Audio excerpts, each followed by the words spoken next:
Shalom jemaat Tuhan dimanapun saudara berada saat ini. Kita akan merenungkan kembali firman Tuhan, memulai seluruh aktivitas kita sepanjang hari ini.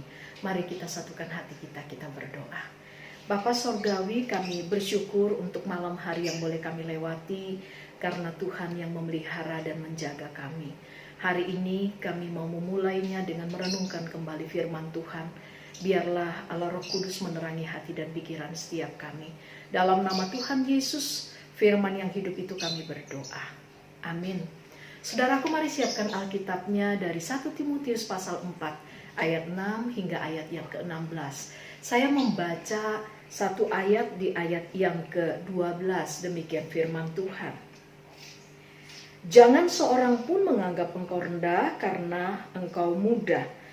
Jadilah teladan bagi orang-orang percaya dalam perkataanmu, dalam tingkah lakumu, dalam kasihmu, dalam kesetiaanmu, dan dalam kesucianmu.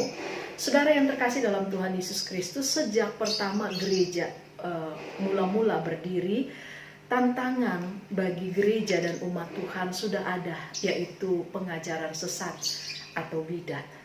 Saudara, ketika Paulus menasehati Timotius yang juga menghadapi tantangan yang sama, jemaat yang dia layani di Efesus menghadapi pergumulan pengajaran sesat yang ada di sekitar mereka.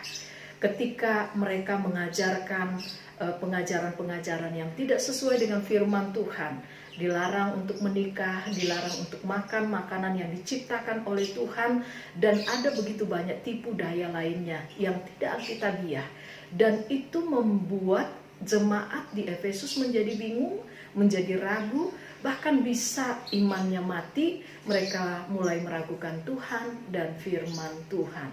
Nah, saudara yang terkasih dalam Tuhan Yesus, Paulus membukakan tentang segala pengajaran-pengajaran sesat yang ada di lingkungan atau di tengah-tengah orang percaya pada saat itu.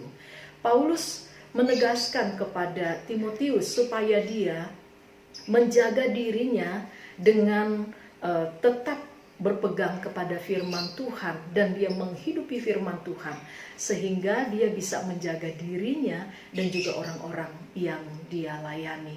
Saudara yang terkasih dalam Tuhan Yesus Kristus, tantangan pada saat ini dengan jemaat yang dilayani oleh Timotius juga tidak berbeda. Saudara mungkin berkata bahwa saya tidak menghadapi bidat atau pengajaran sesat karena kita ada di lingkungan gereja yang mengajarkan pengajaran yang alkitabiah. Tetapi kita tidak bisa pungkiri Bapak Ibu Saudara, kita tinggal di tempat-tempat yang agamanya majemuk, keyakinannya, bahkan juga latar belakang budayanya. Kita ada di lingkungan tempat kita bekerja, tempat kita studi, dan itu ada banyak dongeng, ada banyak filsafat, ada begitu banyak pengajaran-pengajaran yang tidak alkitabiah, yang bisa membawa kita jauh dari kebenaran firman Tuhan, yang membuat kita meragukan Tuhan, bahkan kita tidak lagi mengandalkan Tuhan. Saudara yang terkasih dalam Tuhan Yesus Kristus, melalui bagian firman Tuhan ini juga menjadi nasihat yang sama bagi setiap kita.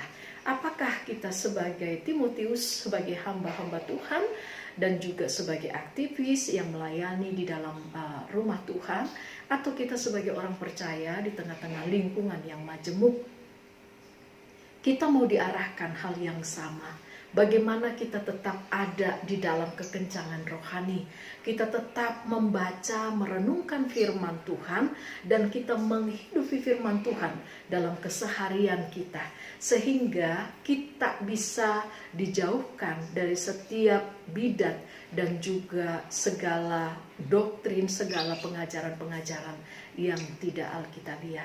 Saudara, kalau seseorang berkata bahwa untuk membedakan uang asli dari uang palsu adalah ketika kita sering dan selalu memegang uang asli, maka dengan mudah kita bisa membedakan uang palsu.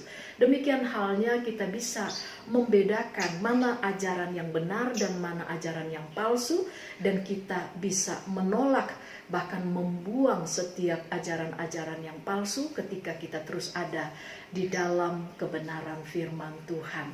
Mari Bapak Ibu Saudara, kita akan menjalani hari ini, kita terus punya komitmen untuk kita menjalin relasi pribadi dengan Tuhan. Kita tetap percaya dan memegang kebenaran firman Tuhan, menghidupinya, sehingga kita bukan hanya menyelamatkan diri kita, menjauhkan kita dari bidat, dari pengajaran sesat yang menarik kita jauh dari Tuhan, tetapi kita juga menyelamatkan orang-orang terdekat kita, orang-orang yang ada di sekitar kita, sehingga sampai kita menutup mata, kita tetap percaya Tuhan dan percaya kepada kebenaran firman Tuhan. Amin. Tuhan Yesus memberkati. Mari kita berdoa.